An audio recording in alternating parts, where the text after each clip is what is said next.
Atenção! Começa agora uma teleaula de materiais do curso profissionalizante. Você vai assistir a teleaula de número 13. Bons estudos!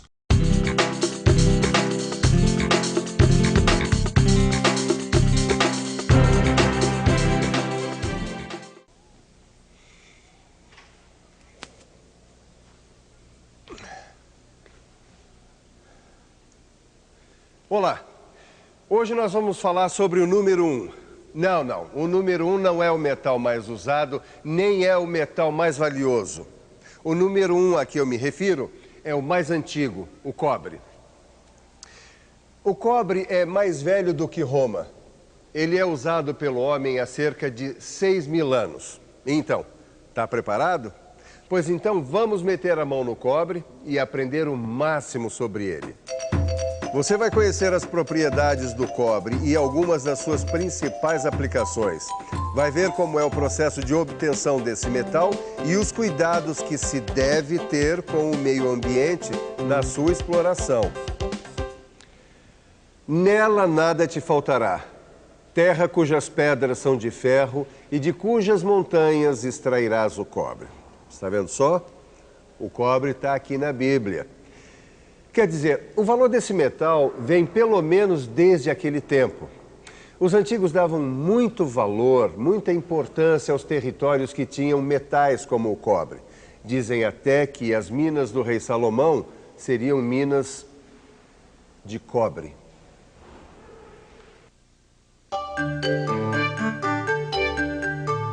E pensar que tudo começou provavelmente por causa dessa cor avermelhada que até hoje deixa a gente encantado. Coisa mais linda, né, Edgar? Eu acho que é por isso que os antigos gostavam tanto de produzir peças de cobre, sabia? Mas não é só isso não, dona Nilza, não é só pela beleza não. Eu tô lendo aqui que o pessoal logo descobriu que o cobre era um metal muito diferente. É diferente como? É, que eles descobriram que o cobre era mole e fácil de trabalhar. E outra, que ele não lasca, que quanto mais eles batiam, mais duro ele ficava. Eles descobriram isso. Descobriram que o cobre era um metal que dava para ser trabalhado a frio. Daí começou a produção de uma série de produtos de cobre pelo mundo afora. No começo eram brincos, colares, pulseiras, depois vasilhas, taças, ferramentas e armas.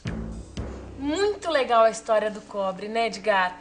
Mas o que eu queria saber mesmo é qual é a do cobre? Como assim? Qual é, do ponto de vista químico e físico, entende? Entendi, mas não compreendi. Eu acho que ela quer saber mesmo o que é o cobre. O cobre é um metal não ferroso e não magnético. Ele se funde a 1080 graus Celsius e depois da prata é o melhor condutor de eletricidade e calor. Ele tem muitas qualidades.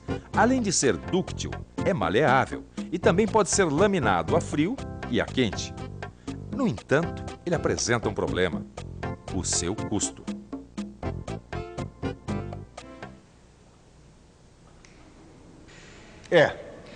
O cobre tem mesmo um problema, ele é caro. Agora, ele é caro porque é escasso, é raro, é muito difícil de ser encontrado na natureza. Há muito pouco cobre na crosta terrestre, apenas 0,007%. Por isso mesmo, ele vem sendo substituído em muitos casos pelo alumínio.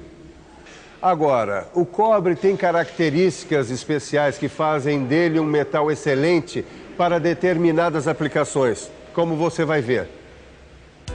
O cobre é muito usado na produção de componentes de radar, enrolamentos de rotores, caldeiras, tachos, radiadores, junta para automóveis, peças para ar-condicionado, geladeira e assim vai.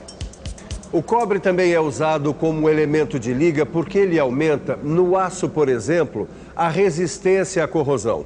Já quando o cobre é adicionado ao alumínio, aumenta a resistência mecânica. Você está interessado? Você ficou a fim de descobrir o cobre? Então fique por dentro. O Brasil tem jazidas de cobre no Rio Grande do Sul, em São Paulo, Goiás e na Bahia. Mas os maiores produtores de cobre em todo o mundo são o Chile, a África e os Estados Unidos. Se você está afim mesmo de explorar o cobre, nós vamos mostrar como é feita a obtenção desse metal. Preste atenção. O cobre não é um metal muito fácil, não. Além de ele existir pouco na natureza, ele costuma aparecer escondido no meio de outros materiais. O minério de cobre que a gente pode explorar economicamente é este aqui. Chama-se calcopirita e é uma mistura de cobre, enxofre e ferro. Existe também um outro minério onde a gente pode extrair o cobre, que é a calcosita, e é uma mistura de cobre e enxofre. Fique por dentro deles. Tanto a calcosita como a calcopirita têm enxofre em sua composição. Por isso, são chamados de minérios sulfetados. E como são sulfetados, eles não se molham na água com produtos químicos.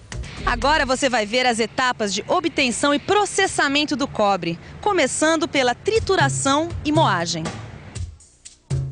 Primeiro, o minério passa por um triturador e logo depois por um moinho. Ele vai sair em pedaços que têm entre 0,05 e 0,5 milímetros. Depois vai para a próxima etapa, chamada flotação ou concentração. O minério moído vem para este tanque cheio de água com produtos químicos. As partículas que não contêm cobre formam um lodo, chamado ganga, e vão para o fundo do tanque. Como o minério sulfetado não se mistura com a água com produtos químicos, ele flutua, formando uma espuma concentrada na superfície do tanque. É por isso que se chama flotação ou concentração. Quando a espuma é decantada e filtrada, o que acontece? Obtemos um concentrado de 15 a 30% de cobre. E aí estamos prontos para a etapa seguinte, a obtenção do mate. O concentrado já decantado e filtrado vai para um forno junto com os outros fundentes. Este forno se chama revérbero. Boa parte do enxofre e das impurezas do cobre é eliminada aqui. E o material que sai desta etapa já tem entre 35% e 55% de concentração de cobre. É o chamado mate. Já podemos ir para a próxima etapa, a obtenção do cobre blister. O mate é levado para o conversor, onde acontece a oxidação. Assim, o enxofre e o ferro são eliminados e se obtém o cobre bruto, também chamado de cobre blister. Ele já em pureza de 98 a 99,5% e está pronto para ser refinado. A refinação do blister pode ser térmica ou eletrolítica.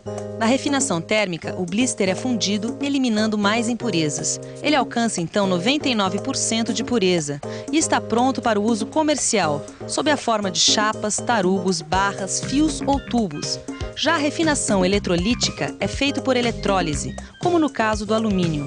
A passagem da corrente elétrica por uma solução saturada proporciona o cobre puro, ou melhor, com 99,99% de pureza.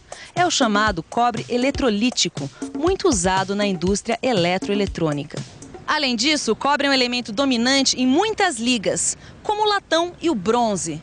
E além disso, ele pode ser utilizado e reutilizado muitas vezes, porque ele é totalmente reciclável. Mas não pense que a produção do cobre é ecologicamente correta por natureza. É preciso muito cuidado para produzir cobre sem poluir. Ai, muito difícil, viu?